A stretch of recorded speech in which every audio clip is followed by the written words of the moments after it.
Good morning, good morning, good morning, and welcome to the Tonya Harbin Real Estate Hour. For the next 30 minutes, we're going to talk real estate, how to buy it, how to sell it, how to make the most out of your investment, and the best part is how to keep it up.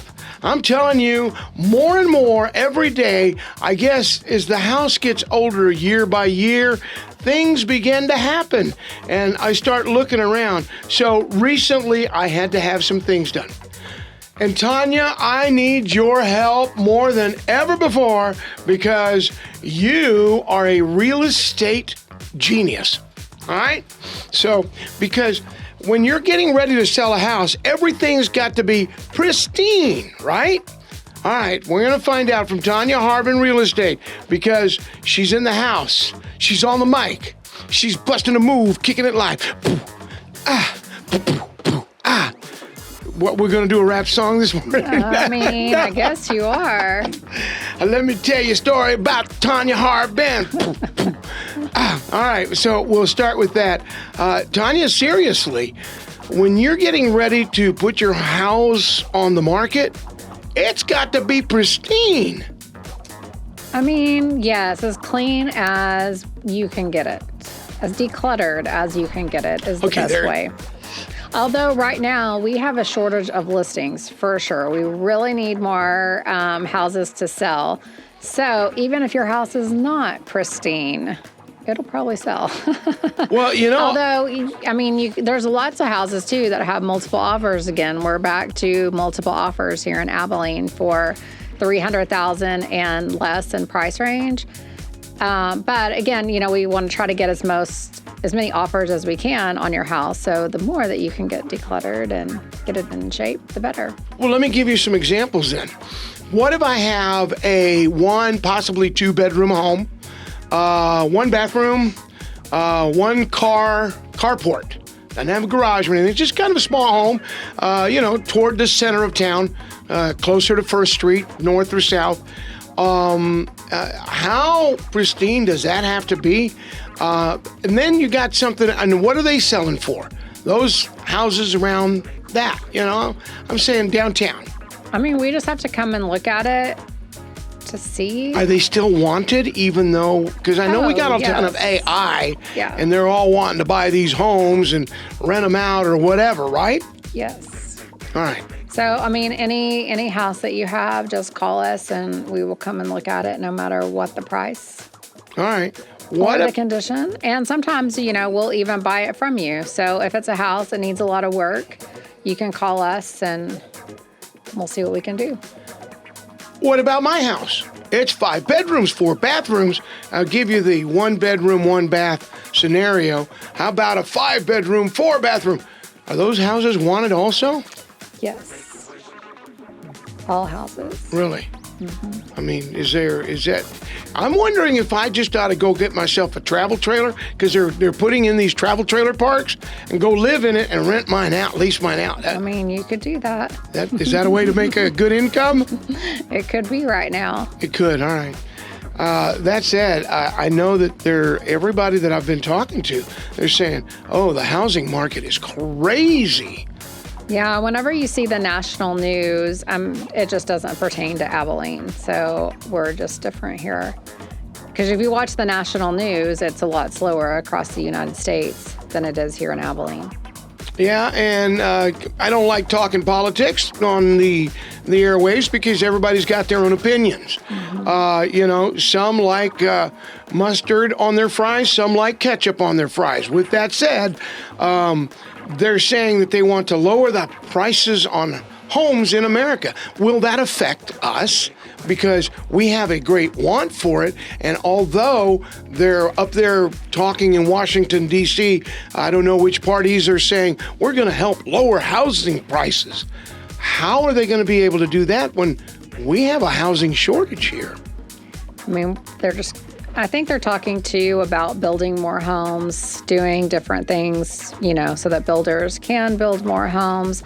I've seen a lot of the national builders talking about doing a lot of different things. So I guess we'll see what happens. All right. So how are you set up with homes right now? What do you mean? You got a good, plentiful amount of homes that you've got listed? We need a lot more. We need more homes to put on the market. We put a house on the market and it sells so fast.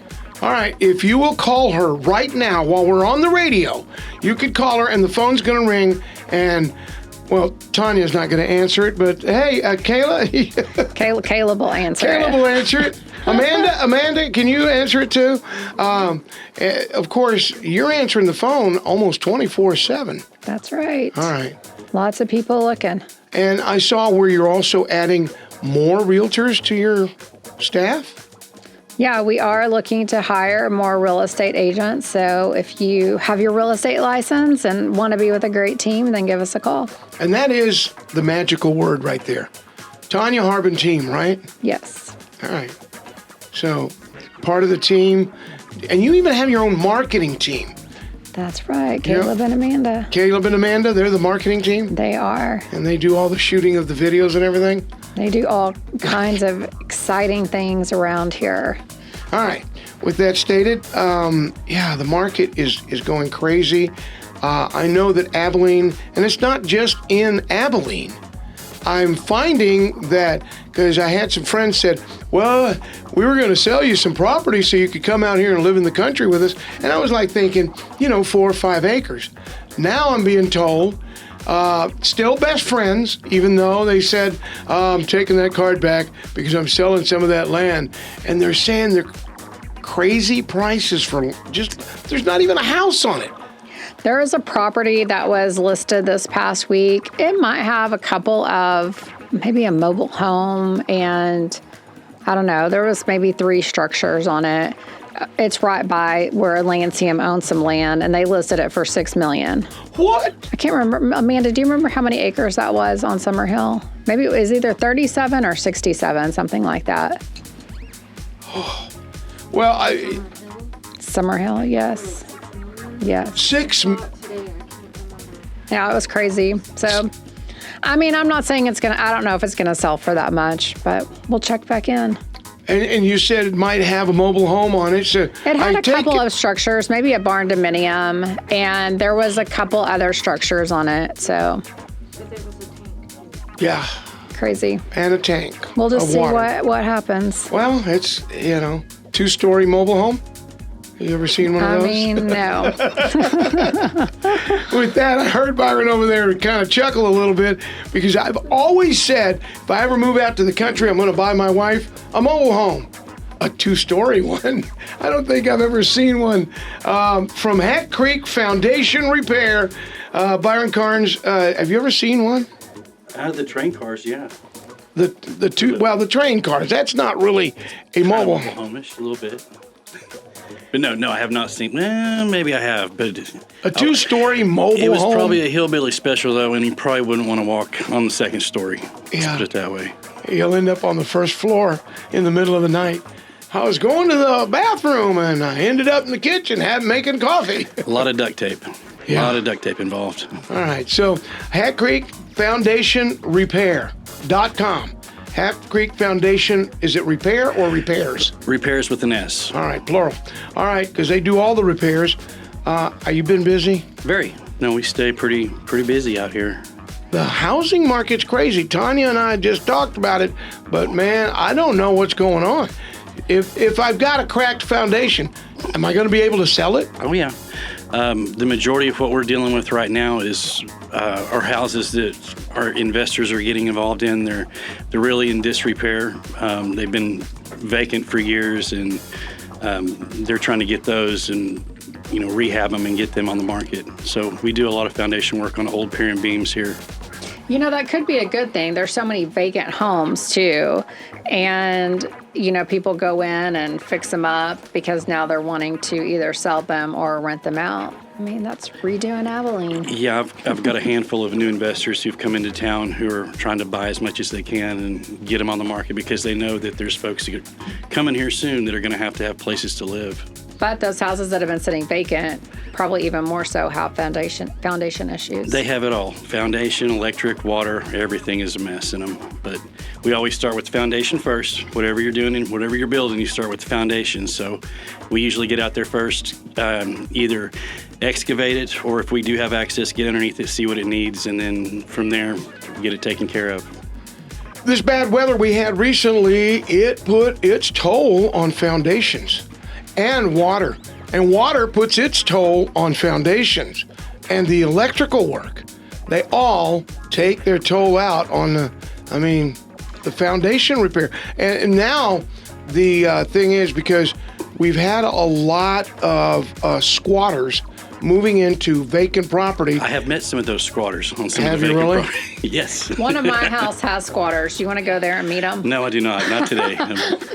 You actually now the not only the state of Texas but the federal government have passed laws that they came into effect as of January 1. Especially now, it's going to be a lot easier to get the eviction notices in Texas.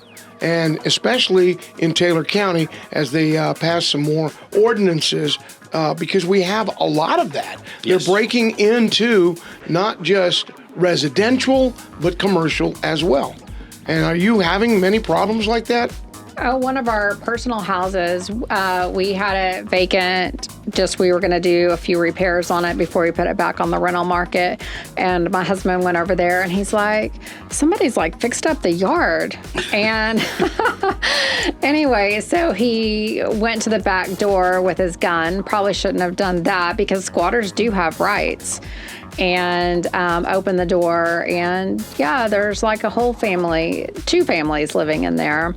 They told him that they were leasing it from the previous sellers.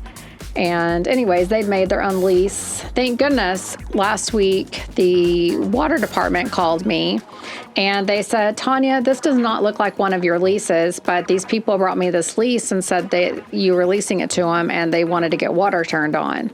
And I said, no, those are squatters. So we went and posted notice. So we're just going through all the things to get them out. But it is a real thing, and they're making their own leases, apparently.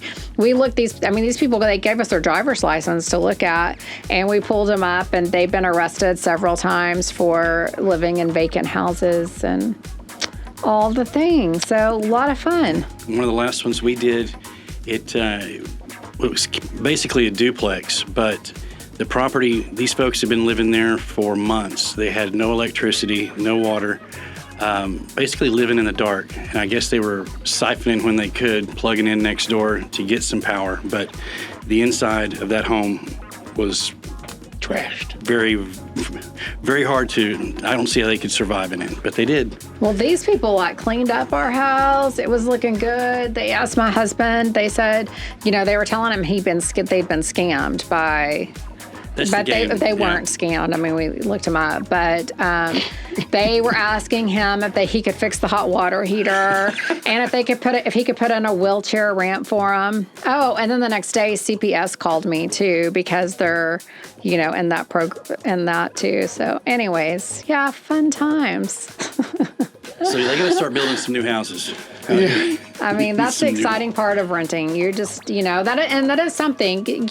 Some people don't want to be a landlord because of these things, but it's just Well, part a lot of it. the laws, I wrote a couple of articles that are posted on the websites of the radio stations where this show is coming on. And I wrote a couple of articles because I saw the laws get passed and they went into effect as of January 1. And homeowners now have more rights. Squatters, you're about to go bye-bye. I've had that issue myself, but I have to say thank you to the neighbors.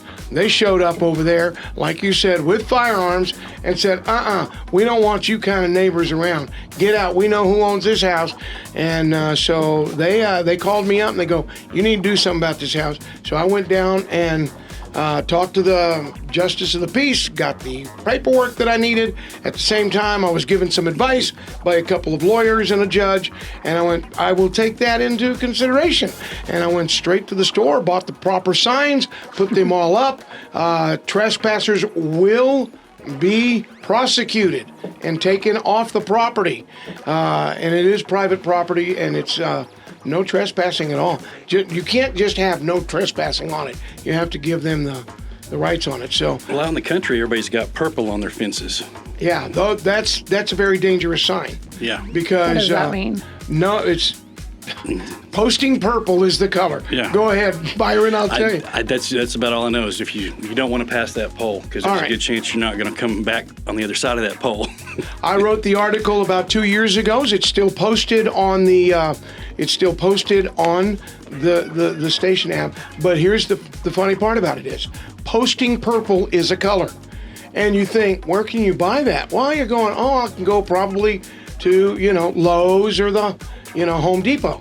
No, you can actually go to Tractor Supply, because if you live out in the country, you take and any of your fence posts, just on the top, make sure it is that posting purple, and it's kind of a bright purple. You post it, and it means no trespassing. No questions asked, no problems. As a matter of fact, I am fearing for my life that you're on my property, and as soon as you use that verbiage, they had better start running, because it could mean that I fear for my life. These people are crazy out here, because as you said earlier, they too have firearms.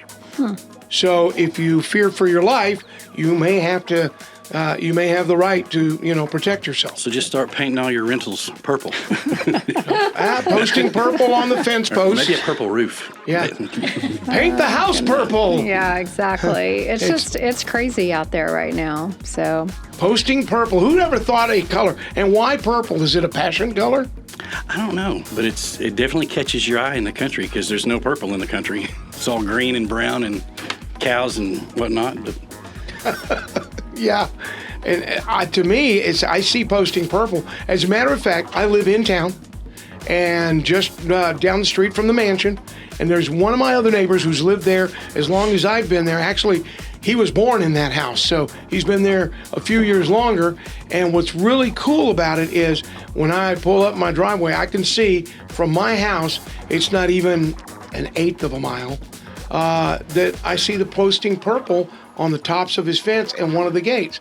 And there was somebody in his gate not too long ago, and next thing you know, I don't see APD show up, even though it's inside the city limits, because he didn't call APD, he called the sheriff's office. And they were there, and they had him surrounded and go, off the property, bro, looky here. There's a posting purple. And then they were taken in because they had trespassed. So that's crazy. I've never heard that. Yeah, posting purple. So I've got a can in the truck. I keep it handy just in case. That's so funny. But yeah, posting purple is learn something new every day. But the home shortage is the reason for that, is it not? True. All right. So what about home rentals? You're talking about rentals. Are they getting in those rentals? Because I'm sure that you're having people moving in and out. Well, that's what happened to us. Speed. It was a rent house that we were going to do some renovations on, and they decided to move on in. Well, there's 5 things you can do to help protect your property, and one of them is the certain types of signs you can use, and the posting purple is one of those that says that, because it's out in the country more so, it's a color that was... I figure I'll just have Byron go over, start doing some foundation work, get them out.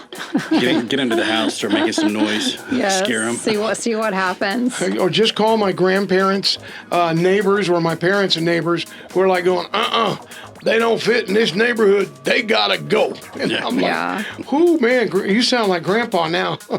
I bet you're kind of worried maybe sometimes going into some of these vacant houses to do foundations. We definitely, there have been some times when I have been carrying, just to say the least, on them just to make sure. There's sometimes we go into them and they have been squatted in by some folks who have been doing lots of bad stuff, and we won't do the job until it's cleaned out due to needles, etc., that are, just and rampant. The smell. The smell is horrendous. There's been a couple of those that hazmats had to come into because it's pretty bad. And I'm not going to point any fingers or mention any names, but the hardware stores in and around town and the tool stores, they love to give away those 5-gallon buckets. And what do they turn those 5-gallon buckets into?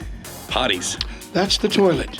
And they leave them full in the house. That's a different class because they're trying. Now, most of the folks or these houses I've gone into, they don't use buckets. Sometimes it's just there. Yeah, and it's bad because they may even have animals with them.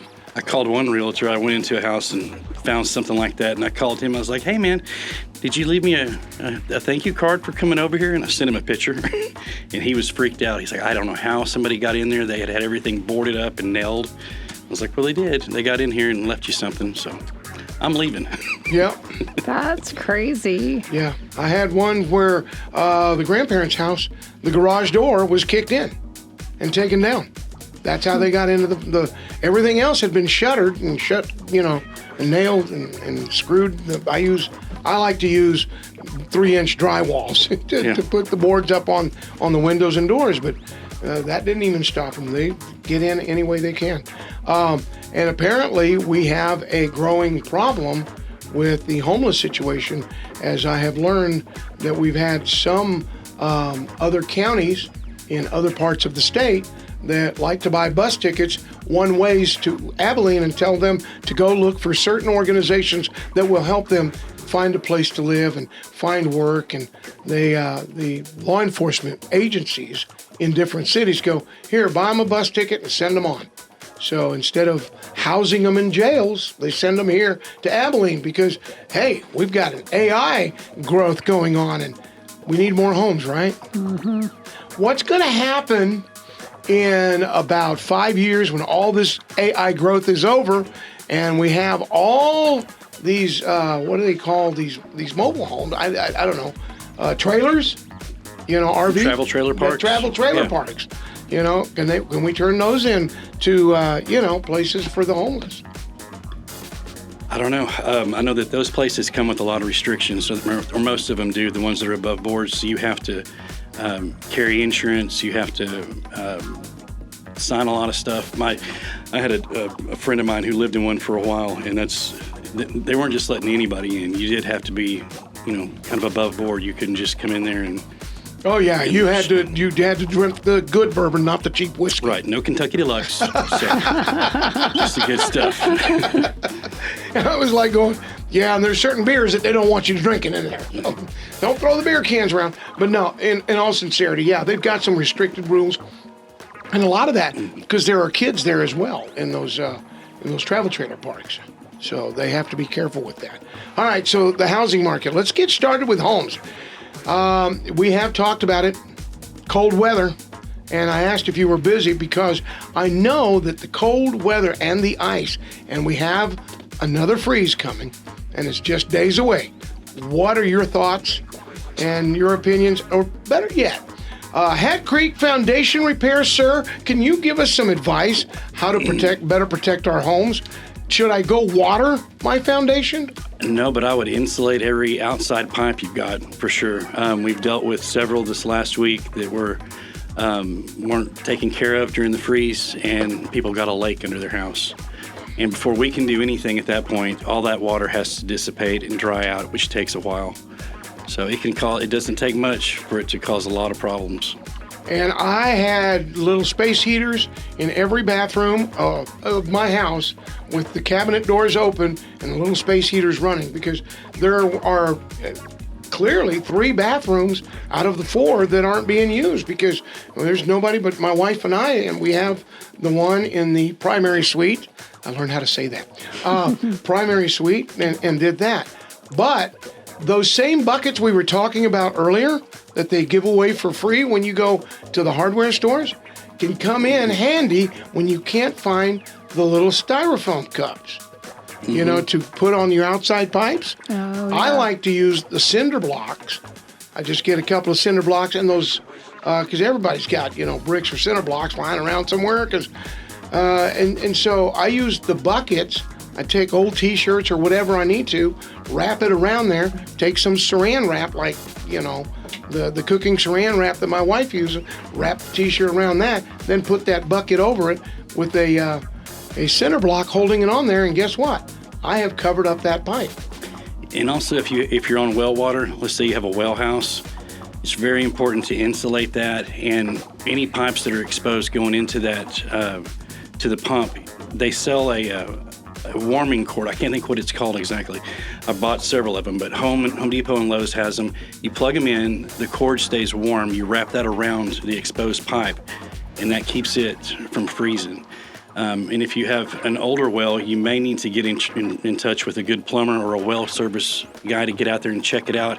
They have a special kind of, it's a PVC type pipe, but it expands with the cold. And, it's not just as rigid as regular PVC. It kind of has a little play. So when... Is that so you still have water? It's that, and so the pipe doesn't bust if it has water in it and it freezes. This last time I turned my well off, I guess the first day when it got down to like 9 degrees, I just killed the well because I didn't want water running into anything I knew it was going to... Well, I've been through that before. We moved out to a family compound, and so my daughter and son-in-law are in the barn dominium right now until they build, and so they are on well water. And so this is our first time with well water, and so they had no water because it froze. So my husband and my son-in-law, they made some kind of contraption and got it working again. They probably could have caught everything on fire. Who knows? Well, those red heating bulbs like you have for your livestock, if you have a small well house, those will heat it up pretty good. I think that's what they were doing. And I've got a pig, and I had that on my pig the whole time, and she was happy. A lot of the places that can help you out with that are places like Jackson Brothers Feed and Seed, the feed and seed houses. You know what I'm saying? Yes. Tractor Supply. These places have the type of heaters that are going to be safe and are not going to burn your house down, but at the same time are going to keep either your critters a little warmer as well as the well house or the shed or whatever it's coming into. Now, keep in mind, because guess what comes in when you've got a nice warm place to stay? The other squatters. Well, that's why you have barn cats, so they can, and a big Great Pyrenees dog to run them all off. Feral cats and a Pyrenees dog. I'm telling you, they come in handy. I love to have, and I know when Tonya gets ready to sell my house here soon, the cats have got to go, but I love having cats. There's a certain thing about, they may shed hair, but you know who doesn't like that hair? The mice, the rats, any of the critters, because cats don't just like to go after rodents. They also like bugs, whether it's a cricket or anything else. They like to play hockey with it. So that is true. Or scorpions. Oh yeah, they love to play with scorpions. And I've watched a cat. I'm like sitting there. I was about to stomp on it, but the cat had more fun swatting at it and just backing up, going. And that scorpion, lifts the tail up. Once it puts the tail down, and hits him again, until he gets ready to kill it and eat it. And I'm like, how do they do that? All right, so the foundations. Are we seeing a lot of that? Is West Texas, because we don't have cold weather and hot weather like in the middle of Arizona, or cold weather like we just have in Alaska. Extremes, we just have major extremes and shifts from, one day we're in the 80s, next day it's 9 degrees. So, and that only lasts for a little bit, but it's enough to cause a lot of problems. As far as foundation stuff goes, it's always a water issue, water management, whether it's drainage. Everybody I talk to daily, I'm telling them, put up gutters, downspout extensions, get the water away from the house. When you get into the drought time of the year, which is usually, July through January, that's when you need to kill a bit more, put more moisture into the soil. So soaker hose about a foot away from the house, buried 9 inches, put it on a timer. Once you see the clay start coming back towards the house, because it will pull away when it dries up. So once it gets, you can see that it's actually, hydrated and pushing back towards the house, you can taper off when you're watering. All right, we're talking. Tonya has been over here pushing. We need more homes. Build more homes. Build more homes. All builders out there, I hope you're listening. Tonya's behind you. Build more homes. 3 cheers. So if we're building a home, what does Hat Creek Foundation Repairs has advice? What advice would you give me when I get ready to say, all right, Caleb, you're my construction man, you're building my house. I need to let him know that I want this in my foundation to A, protect my pipes, B, protect my foundation and my electrical. So what should I tell him about the pipes and the foundation? Now on the pipe part, that's more of a plumber question, but I would say that with a new foundation, depending on the size, if it's say over 3,000 square feet. If it's a big house, you're building a big, decent sized house, it's not going to hurt to go ahead and grid out a pattern and have drilled piers put in underneath before you pour the slab, so you have that extra little bit of stability. But even at that, if the drainage isn't managed, if you don't have good drainage around the house, you're going to have issues. So it either needs to have a good set of gutters tied into a surface drain, or if you know that you're next to a lake, creek, underground migratory water, look into putting in a French drain so that water's not, coming underneath the house. It's getting away from the house. Yes, sir. All right. In so many other cities, gutters come with houses when they're new construction, but here they do not. No. And some other cities have that as a city ordinance. Oh. We should push for that. We have a mayor. Maybe we can get him in here and go, Mayor, we want gutters. We want gutters. With downspout extensions. With downspout extensions. That's going to be kind of hard. We're going to have to practice that one. With downspout extensions, right? That's right. All right, there you go. If we want to get a hold of you, it's Hat Creek Foundation Repairs. Repairs plural. Hat Creek Foundation Repairs, all one word, .com. Correct? That's it. All right, and you got your phone number out there. Also, Byron Karnes, thank you very much. Miss Harbin, are you going to have any open houses? I mean, the temperature, let's talk about it, in the 70s today, in the 80s by Monday, but by midweek, Yes, we are having open houses this weekend. You are? Mm-hmm. All right. But when it gets down to 9 degrees, do you have many open houses? No. Oh, turn the heater on. I want to come hang out. So do you turn the air conditioner on when it's that cold? Yes, we do. You do, don't you? Yeah. You don't turn the heater on. We turn the air conditioner.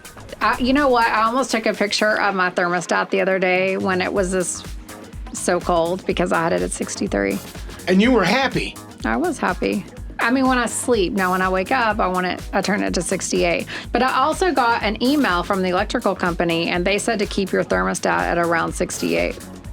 Really? Mm-hmm. Because you got to share heat with other people. Oh, out there in the country? No, everywhere. Oh, everywhere. Okay. That means you. I got generators. I ain't got a problem with that. I got generators. I'll turn them bad boys on.